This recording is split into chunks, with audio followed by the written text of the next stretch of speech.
বাংলাদেশের অন্তর্বর্তীকালীন সরকারের প্রধান উপদেষ্টা ডক্টর মোহাম্মদ ইউনূস জানিয়েছেন, আগামী জাতীয় সংসদ নির্বাচন 2025 সালে ডিসেম্বর থেকে 2026 মার্চের মধ্যে অনুষ্ঠিত হবে। তিনি বলেন, নির্বাচনে আওয়ামী লীগ অংশ নেবে কিনা সে সিদ্ধান্ত দলটির নিতে হবে এবং নির্বাচন কমিশন ঠিক করবে কারা অংশ নেবে। ব্রিটিশ সংবাদ মাধ্যম বিবিসিকে দেওয়া এক সাক্ষাৎকারে ডক্টর ইউনূস বলেন, শেখ হাসিনাকে ক্ষমতা থেকে সরানোর পর সরকারের পরিচালনার দায়িত্ব নেওয়ার জন্য অপ্রত্যাশিত ছিল।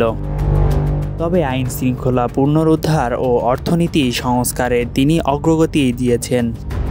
ফ্যাসিস্ট খুনি হাসিনা ছাত্র জনতার আন্দোলনের মুখে 2024 সালে 5ই আগস্ট দেশ ছাড়তে বাধ্য হন এবং বর্তমান ভারতে নির্বাসনে আছেন। তার বিরুদ্ধে মানবাধিকার লঙ্ঘন, গুম, খুন ও বিচার বহির্ভূত হত্যার অভিযোগ উঠেছে এবং গ্রেপ্তার পরোয়ানা জারি হয়েছে।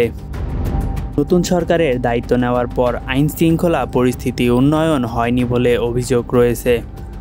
ডক্টর ইউনূস জানান, সুষ্ঠু নির্বাচনে আয়োজনের প্রয়োজন সংস্কার করতে সময় লাগবে। এদিকে যুক্তরাষ্ট্রের বৈদেশিক সহায়তা কমানোর বিষয়ে তিনি বলেন, এটি দুর্নীতির বিরুদ্ধে লড়াইয়ের সুযোগ তৈরি করবে এবং বাংলাদেশ নিজস্ব উপায়ে ঘাটতি পূরণ করবে।